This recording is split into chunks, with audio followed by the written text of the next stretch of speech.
Hello, everyone. I'm Baldur Welsh, despite the fact I'm dressed like Austin Powers, and I'm here today to share some thoughts about why video game romance arcs matter so much to players in terms of representation, community, and personally, and also to give some thoughts about the ways that we can improve how we design these storylines in the games industry. So I was the companion character, narrative design lead on Baldur's Gate 3, which included also writing and designing a lot of the romance storylines in this game. Before that, I worked as a game designer on Crusader Kings 3, and before that, I wrote a romance interactive fiction game for Choice of Games.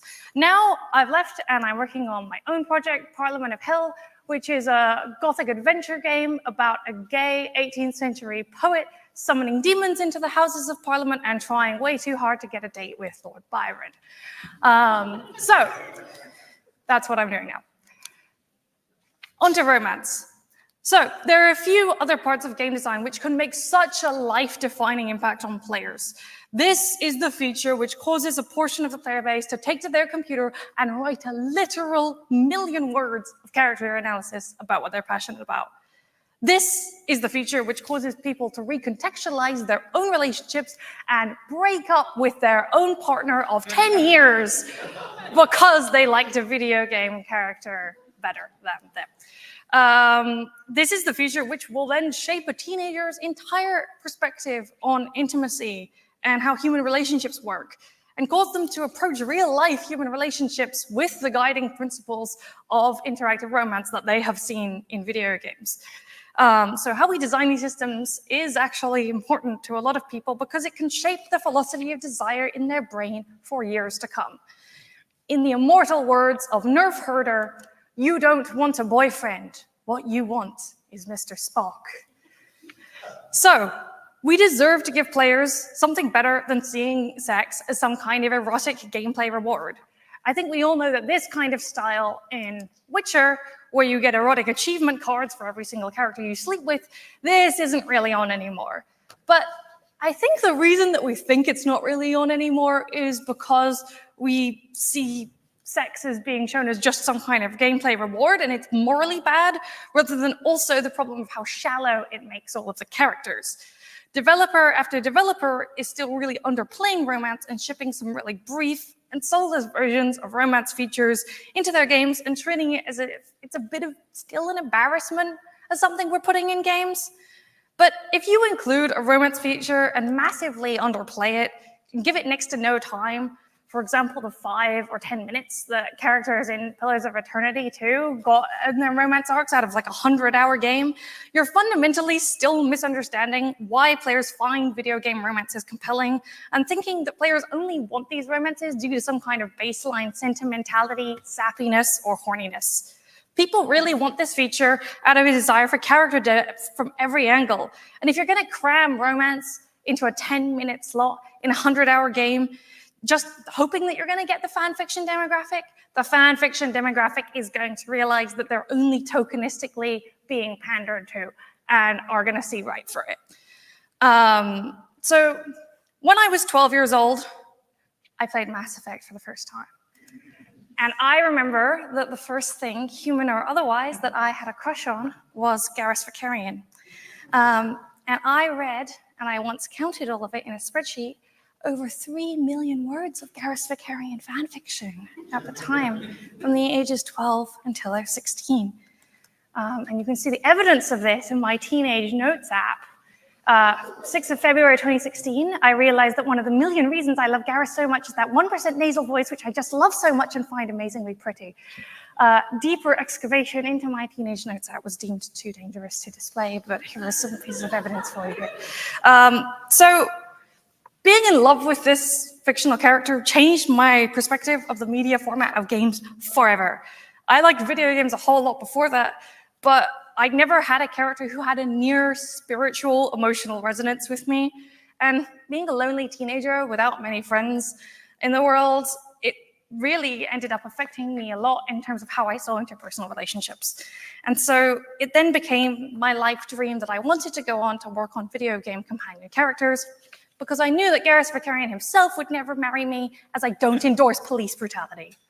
So, on from that, For the last few years, I worked as the lead companion character and narrative designer for Baldur's Gate 3. And during that time, I spent quite a while working on the romances as their feature lead, and I wrote quite a few of the romance scenes, including quite a few of the Astarian romance dialogues. I was also the screenwriter for the Dark Urge character, which makes me a terrible person, but you could probably already tell that. So after working on the romance scenes myself, I know I'm never going to be in love with a fictional character again, but I still want to see something new, something that will wow me, and something that will change my mind on that. And that's why I keep thinking about how we can depict more compelling romance stories in games, and I'm here to talk with you about it today. This isn't really a lecture about Baldur's Gate 3, this is a lecture about why video game romances matter and how we can do better for our players. No video game character will ever matter to me as much as Garrus does, but if you present a good enough romance arc for your players, it will impact someone's most personal heart too, and maybe someone else will be saying this about your character in 10 years' time on a stage. In advance of talking about this genre, I want to clarify that I'm not talking about pre-scripted romance stories in games like in Uncharted or in Monkey Island, things that are on rails where you see a romance that's just a part of the story of the game, like that set unfolds. I'm talking about games which systemically the player has to make a series of in-game choices that lead to romance content that they're unlocking as a part of a system that has been created for that game. Most of the time, watching a romance that's on rails doesn't really, for me, lead to a particularly different set of emotions than if I was watching a TV show. And that's its own thing and that it's meaningful. And it's kind of easier to set up and it's kind of easier to sell. But if romance content is optional and varied in a game, it requires the player, even if it's only a scrap of their own interest, to contribute a piece of their own desire to the equation, and in order to drive their character to engage in the plot line that they're playing. And even if it's only a scrap of their own desire, the fact that they contributed that and they chose to says multitudes about that player and their own relationship with intimacy and other relationships. So, why do romances matter in video games beyond fan service? I've already said that for a portion of your players, video game romance can be personally life-defining in a way few other game features can be, or features in any other media even can be. But why is that? Part 1, why do romances matter beyond fan service? Simulation of sexual identity is one of the closest to reality character traits it is possible to roleplay in a game. It is easier to learn something about yourself from this feature than most other RPG features that are presented to us. I think the reason for this is because of all elements of video games we can see ourselves in, video game romances are the character role-playing choice when offered it's easiest to see ourselves in.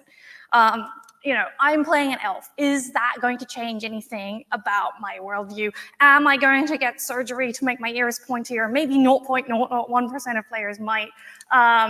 I am playing neutral good. I have some commitment issues, but I still see myself as a nice person. I'm playing a barbarian. I think that I can drink bigger amounts of beer than my friends. That's my self-identity. Oh, I'm playing as a man, and another man came up to me and asked me if I wanted to kiss him. And I said, yes. Why did I do that? What drove me to do that? Most RPG character identity parameters are inevitably escapist.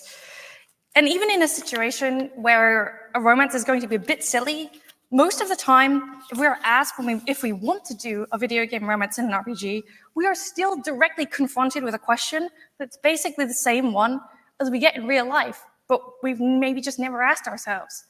If a man asked to kiss me, what would I do? So, why do video game romances matter beyond fan service? In games, people are forcibly confronted with questions about what they want out of a relationship when they're playing an interactive relationship, more so than if they were just watching something external to them playing out in front of them. So, I once got a message when I was sending out my romance choice of games interactive fiction game for beta testing that I was working on. And in that game, there's a character who romantically manipulates the player. He's trying to get revenge on them. And this isn't revealed until the end of the game, which wasn't available in the beta testing. But the introductions and beginnings of that romance plot for this character were. And a player messaged me, and she told me that she had broken up with her partner of 14 months because she was so swept away by just the beginnings of this romance story, not even aware that the love shown in the story was meant to be fake, and that fakeness was part of the storyline. And even this is a story that I've seen again and again en masse. It happened with players who play Baldur's Gate 3. Players are forced to actively put themselves in the shoes of someone who is in a new relationship when they play a video game romance plotline.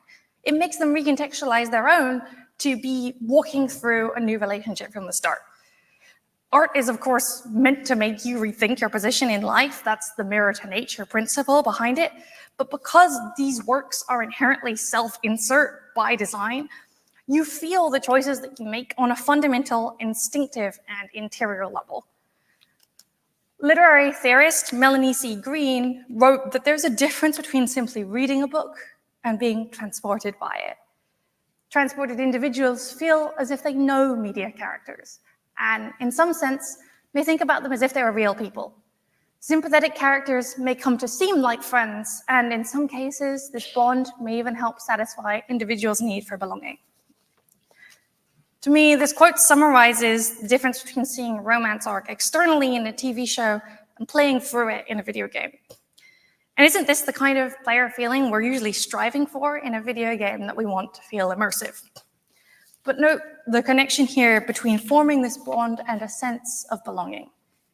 To feel known by a character, you must feel like there's a place for you, a place in the game that you identify with in the story that you see. There are so many people who realize that they're queer, trans, gay, you name it, simply because when an RPG asks you a question about your identity, you yourself are forced to give an answer to an exact same question you could get asked in real life. Another reason why romance matters beyond fan service is that, just in terms of being smart about game design, romance is one of the longest tail parts of a fandom you could possibly create. People will write about a good romance story in fan fiction for years to come. The character analysis in those fan fictions will continue debates about your work for a very long time. Players don't really respond to any other feature in that kind of way, where they're still writing these millions of words a decade later about a game that you've made.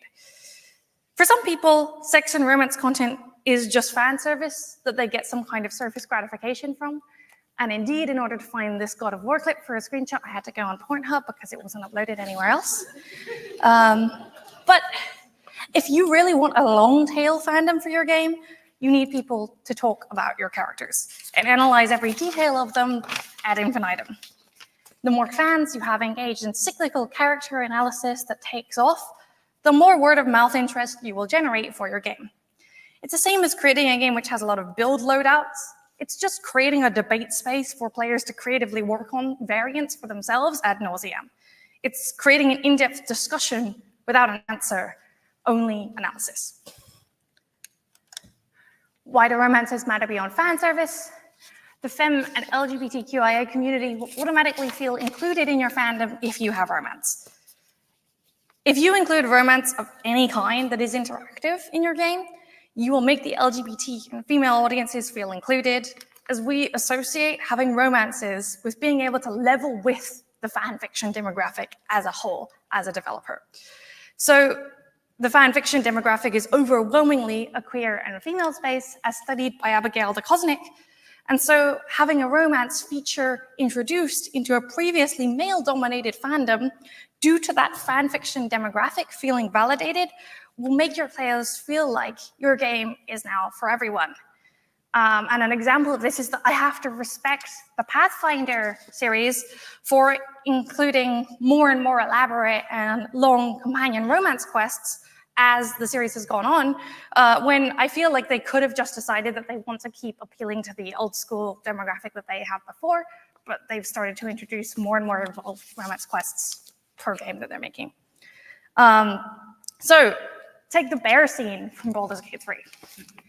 Why did it make such an impact on people? And this is what it meant to me when I was involved with pitching the scene. This scene feels like a watershed moment in gaming history where the fanfiction community feels like they're not a subculture, but are the majority audience being catered to in a scene and in a game as a whole. Players in the fanfiction communities had been joking for years post-early access about all the degenerate things they wanted to do with Druid Daddy Halsin, and he wasn't actually even planned to be a love interest up until that point where a lot of player interest was generated. And so in order to reach out to that part of the community, Larian gave them an incredibly silly scene which takes an identity moniker from the gay community literally. The gay bear becomes a gay bear, if anyone hadn't actually made the connection before. And that is giving players something that feels like it's from the tradition of crackfic, or just something from your Discord shitposting hole, and presenting it as a mainstream game feature. And then that feels like all the time you've spent joking with your friends is validated, seen. And how many games on this kind of scale have made you feel that way before? That's why I think this moment was special, and it made a big impact in the gaming moments of last year. So on to the second part of my talk. I've talked about why I think some of the reasons why romance matters overall for players, and now here's the question that I've been trying to in part answer when I was designing romances. How do we make better romance and innovate upon these features for our players? And I've got a lot of sort of scattered points that I think that people could apply if you're going to be working on romances yourself. Part one, how do we make better romances for our players? Do not have your romance culminate at the end of a game.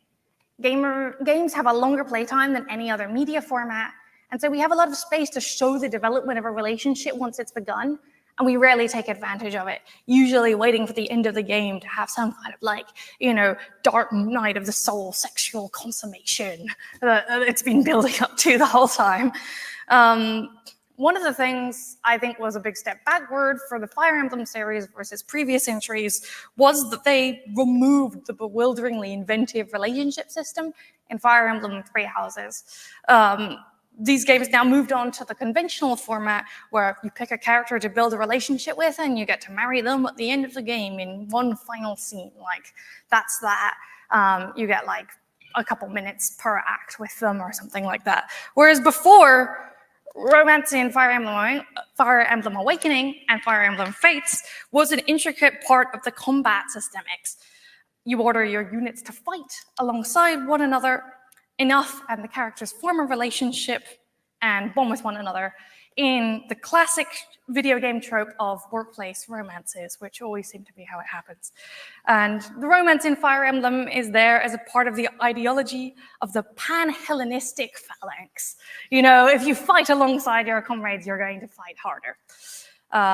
But additionally, romance is just there in this world as a part of life. People form connections if they're around one another, and that's that. It's everywhere. Every character is eligible to be in a romance just because they built a connection with someone. And I think that's a lot more realistic than this monolithic player-focused. The player is usually the only person who is capable of choosing from anyone in order to be in a relationship with them. The characters in this game also deal with quite a bewildering conundrum. Due to a rift in space and time, they encounter all of their future adult children very soon after they've gotten into a relationship with their partner. And then the game starts to be populated with narrative events covering every combination of characters the player could have chosen to match up and every outcome of children those characters could have. It's really outlandish and it's incredibly creative.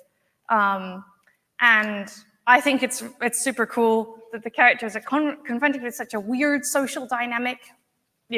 What does our relationship look like 20 years from now? Here's someone who knows. It's all done as a part of systemic gameplay, and the romance tells dozens of stories in parallel rather than just being only player-centric, even though the player has a lot of options themselves. These romances in Fire Emblem may not be the most deep or moving in gaming because they don't get that much screen time because there are so many of them. However, it's perhaps the most experimental interpretation of romance that I've seen, and I would love to see more RPGs or other games that have these kinds of creative, systemically driven romance. I mean, look at this player's graph of how they're going to plan their marriages to be min-maxed with every outcome ranked of every character that they could ship. And I feel like I've never seen anything like this before. And I want to see it again. I want to see something with more cells in it. And I just want to see more stuff like this in other games. So I think that if you integrate a really unusual systemic into your romance design, it's going to end up standing out because there are very few games that do this. But also, for a footnote, for the love of God, do not put lollies in your game. No lollies, no lollies. So, another way that I think we could improve romance design for our players is that there are so many types of challenging relationship issues we've simply never seen in video games. And if you pick one to write about, you could still be the first person to ever cover a topic like this in video games. There are so many parts of human behavior we've simply just never seen, and that has been the sort of intricacy or difficult social themes are often pushed aside in favor of making video game romance seen as a sex sells wish fulfillment in so many games. But we can evolve from that, and I think that players want us to evolve from that. You know, when have you ever seen a breakup scene that felt like it was something more than just like, oh, I need to hit a button so that I can end this relationship. It's a backup there.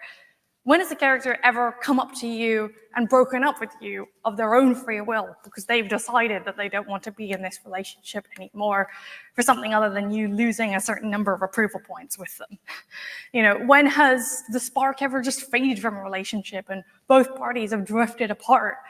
When has a character ever psychologically suffered because they've been in a relationship and actually found it really hard to stay in it? When have you ever been gaslit in a relationship situation as a player?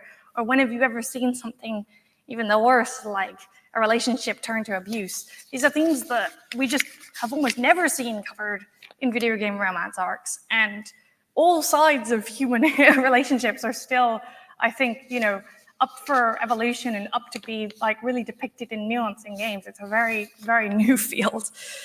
And if you want to write about something like this in your game, you'll be the first person in history to write about it in a video game. It's still up for grabs. An example of working on this is one of the hardest dialogues that I ever worked on writing, which is handling the concept of abuse in Astarian's romance storyline. And I worked extensively on the writing for the romance scenes, as I was feature lead for the storyline of this character as long with the other characters. And in Baldur's Gate 3, it seems like Astarion is just a fan service character. He makes very many hypersexual jokes. He treats his background as a sex worker with apparent relish and levity when you first meet him. But when the player delves deeper into his romance path, he explicitly opens up about his background of being sex trafficked and pressured into sexual situations. Being close to someone, any kind of intimacy, was something I performed to lure people back for him. Even though I know things between us are different, being with someone still feels tainted. Still brings up those feelings of disgust and loathing. I don't know how else to be with someone. And when Astarion confesses this to you, it kind of can seem like a huge bombshell that he's speaking to you like this because he was treated himself as if he was a comic relief character. But if you read between the lines throughout the game, you know that he's only been presenting himself as hypersexual as a defense mechanism. Because for so long, people only valued him for sex, he adopted this kind of persona to protect himself. And in addition to this confession that he can speak with you if he trusts you, in another part of one of these romance scenes, the player has to read between the lines before they know that he feels this way about his background when they've just seen him as a hypersexual, joking entity. And they have to realize that this isn't true and that he actually feels deeply uncomfortable about having sex and his relationship with sexuality. And players who don't figure it out can actually end up sort of persuading him and having sex with him in a situation that he's uncomfortable with. And it's probably the most evil action you can actually do in the game. Working on writing that scene where you sort of talk him into having sex with you when he's feeling a bit uncertain about it is much more evil than any of the Dark Urges murder romps that I worked on. And in this scene that I'm about to show, I'm warning for anyone who might feel like it's hard to watch this. In this scene, if the player just says all of the dialogue options, as we have been trained to as players, that lead towards, oh, I want to have sex in this romance scene, Astarion will choke down his trauma and sleep with the player, only realizing the next morning afterwards that he was unhappy the whole time. And to his credit, he will immediately break up with you. It's almost funny. This is all a game to you, isn't it? No matter what I say, it doesn't matter. Not if you get what you want. With the style of dialogue in this scene, I really wanted to break the cycle of click the right dialogue options, get sex, that's been baked into us as romance players in RPGs. If you click the sex options, you'll further traumatize someone who has already been traumatized. And the optimal outcome of this scene is Astarion being allowed to put up a boundary for the first time in his life and use the player as a safe place for emotional vulnerability and earnesty, and decide for himself that he doesn't feel comfortable having sex right now. You know, the foundations that's so vital to establish in a real-world relationship, but the thing that's hardly glamorous to depict being established, but the part of relationships where our real-life value as romantic partners is tested. So that's one of the things that I felt the most deeply when I was working on Baldur's Gate 3. One of the scenes I felt I cared about the most. So to continue, another part of how I think we can make romance better for our players is that just presenting romances as wish fulfillment is forgettable. Players who write fan fiction are just as interested in hurt as they are in joy. Hurt is something to analyze. Hurt is a dilemma, and behind it, there are a lot of impossible or challenging moral choices. You know, we pride RPG design as a whole in giving us a lot of moral dilemmas that we can debate over, and we can do better in the dilemmas that we debate about in romances than just, oh, did you date Triss or did you date Yennefer? When we come to talking about our friends when we're talking about fictional relationships. And if a romance overall plays out exactly in a sentimental, they lived happily ever after manner, there's sort of no reason for a player to think about it much after the fact when the game's over. I think that wish fulfillment is forgettable. Another point is that animated sex that is overtly explicit is just by the nature of the medium going to end up looking dated or kind of strange or uncanny after a certain period of time. I think that we can have something that's alluring, suggestive, titillating, but remember the Dragon Age Origins sex scene that when it was first revealed at E3, it got laughed off the stage.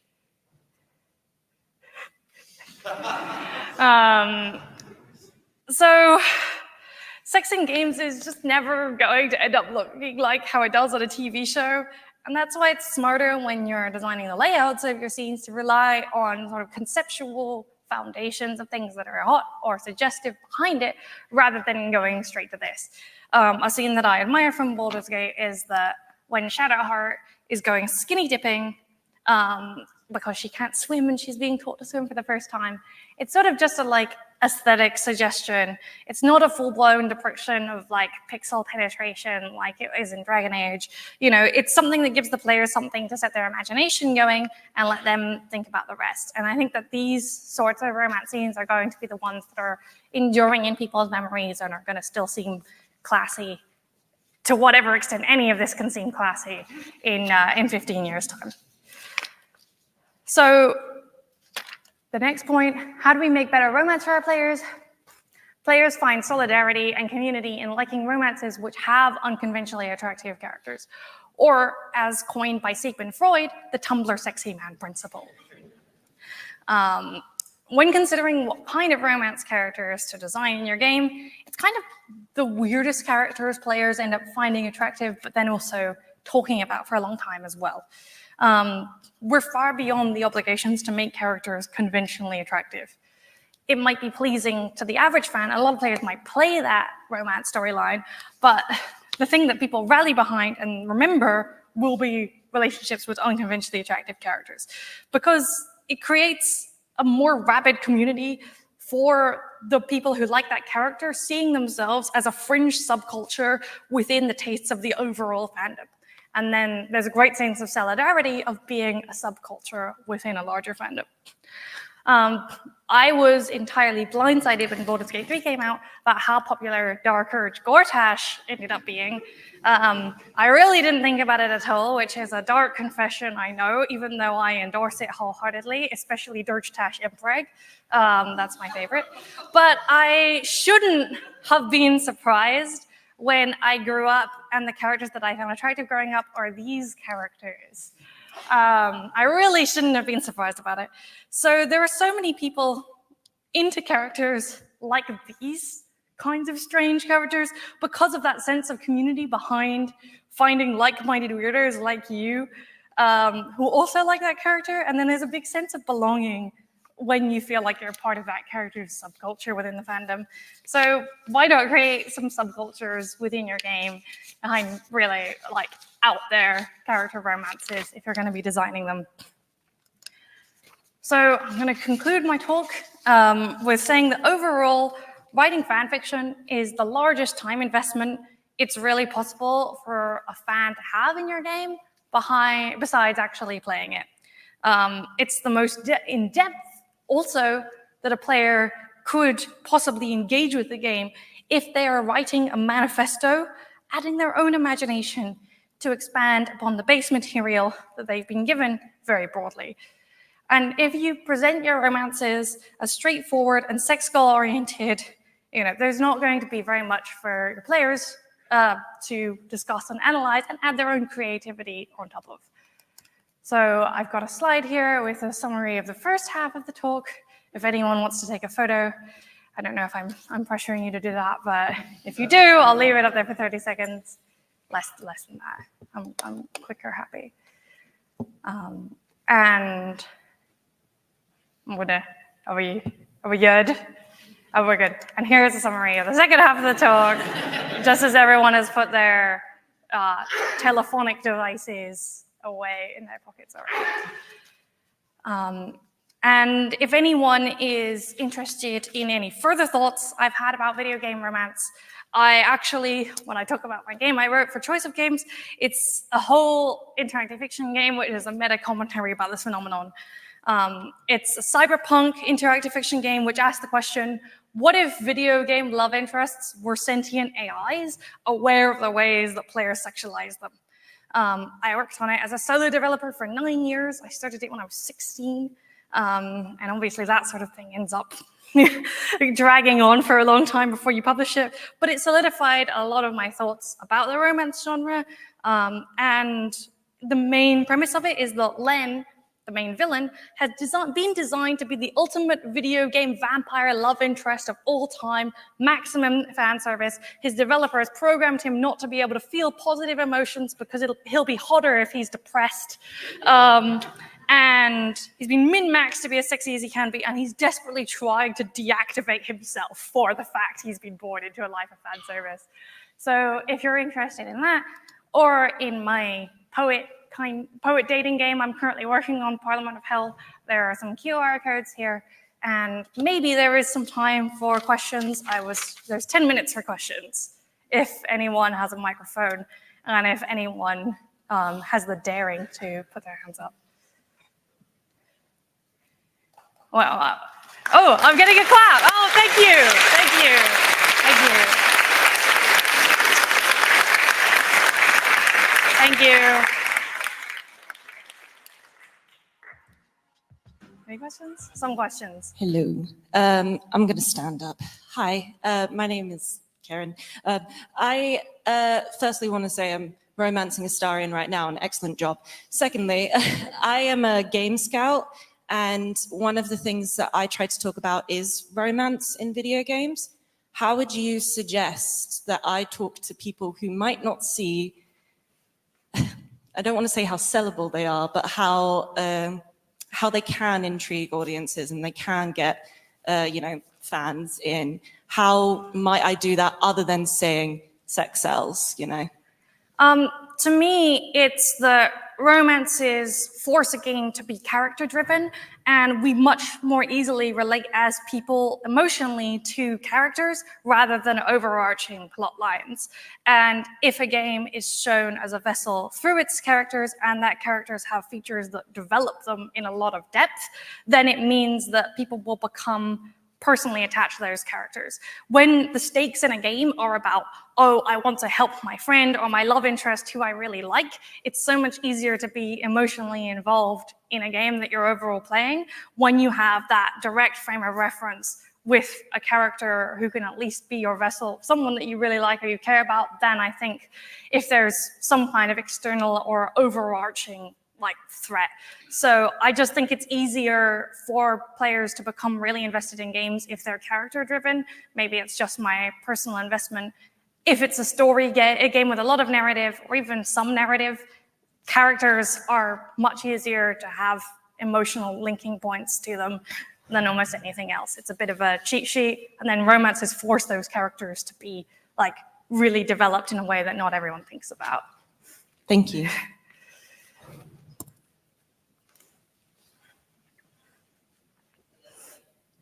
Thanks, Baudelaire. That was awesome. That was really cool. I have a question for you, which is the majority of my work is feature film. And in recent years, we've seen a significant uptick in the use of intimacy coordinators on set, specifically to protect actors physically, but also in terms of how they engage, emotionally with each other. Working on a project such as Baldur's Gate, with the use of, I'm presuming there's mocap involved in some of the animations. Is that sort of sense of intimacy, although you're talking about using scenes that are more suggestive rather than explicit, is that something you have to consider while writing? So there was an intimacy coordinator who was working with us on Baldur's Gate the entire time. The writing team don't sit in on motion capture scenes that much. That's much more left up to the performance capture team. But I think that they're definitely, if you're going to be motion capturing anything that's of a sensitive nature, even if it's something it could be really difficult if you're voice acting a scene and you're talking about a character's sexual trauma, I think it's important to have a discussion and possibly another person on site there, even for things that might be to do with more of a counseling nature in addition to physical intimacy coordination. So I know that Baldur's Gate was one of the first games that had an on-site motion capture intimacy coordinator, but I also think that it's really important to flag up things as we did during the course of Baldur's Gate, this scene has some really challenging themes there, but also it would be really cool if people are trained, perhaps in addition to having a more intimacy coordinators, that there could be something counselors or additional person who would supervise the scenes where really challenging themes were discussed about personal relationships or about anything else that might be really hard to talk about.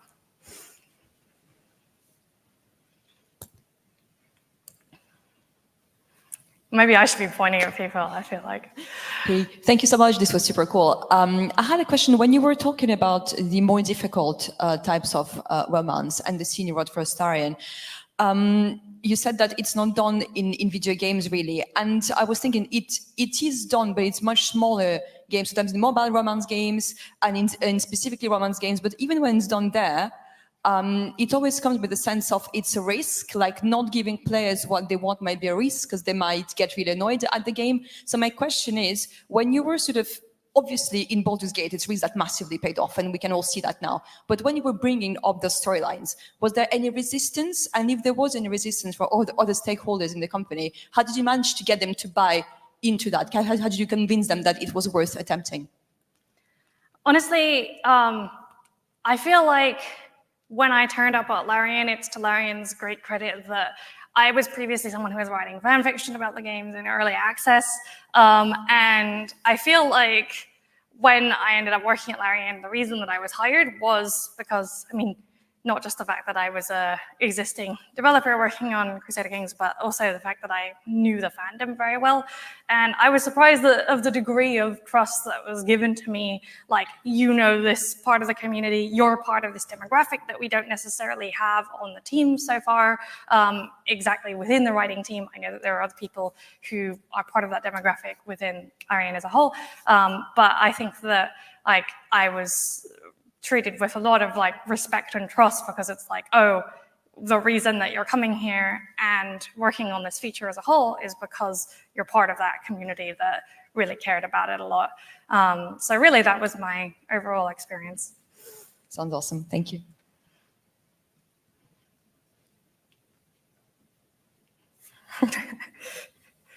Get some people who are standing further away. Hi, thank you, and thank you for your talk. I just wondered, you talked about some of the more perhaps obviously challenging romance options in Astarion, for instance. Were there any things or any characters, any romance storylines you discovered while working on Baldur's Gate 3 that were kind of surprisingly challenging, things you didn't expect, but that came up over the course of developing it? And as a second, just tag along, do you have a favorite romance moment? You might have already touched on it, but from the game.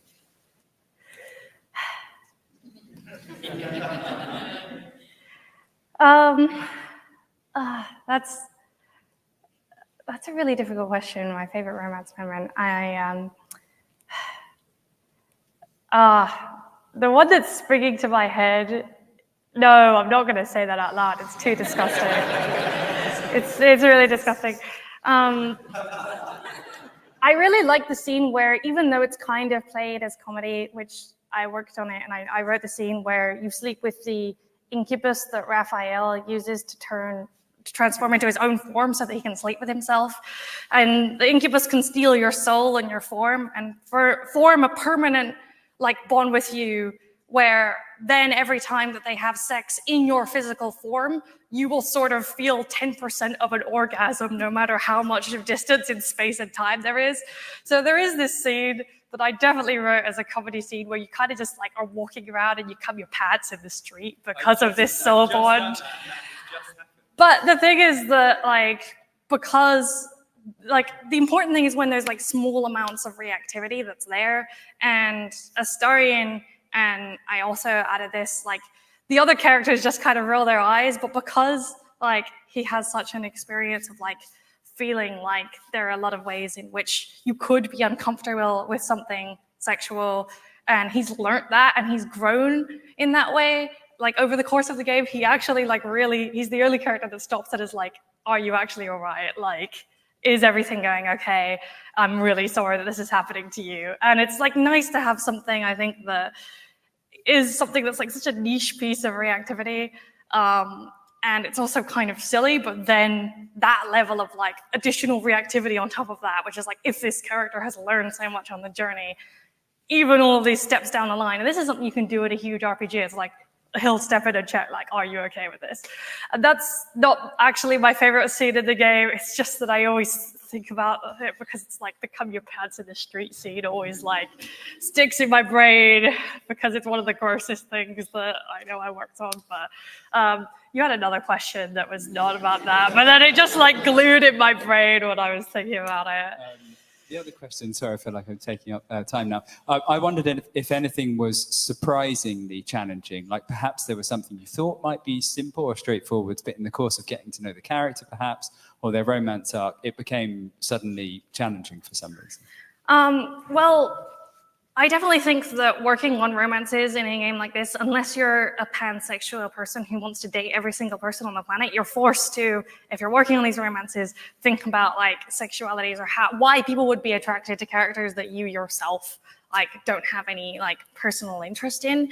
And overall, I don't think that anything was necessarily too difficult, but the difficulty was when things were like seeming like they were too simple. And it was thinking, okay, we've planned something, but am I just thinking about this because I'm trying to imagine why someone might like this because I don't understand this sexuality as well myself? And like, yeah, it was more of a fear of oversimplification, I think, than not necessarily like being able to do something. But yes, okay, we're done now. The time is up. I'm being waved at. But no. Thank you everyone for coming. I hope you gained some kind of insight out of this. I hope it was fun. I'll be around. So yeah, come up and chat to me if you want to. Thank you.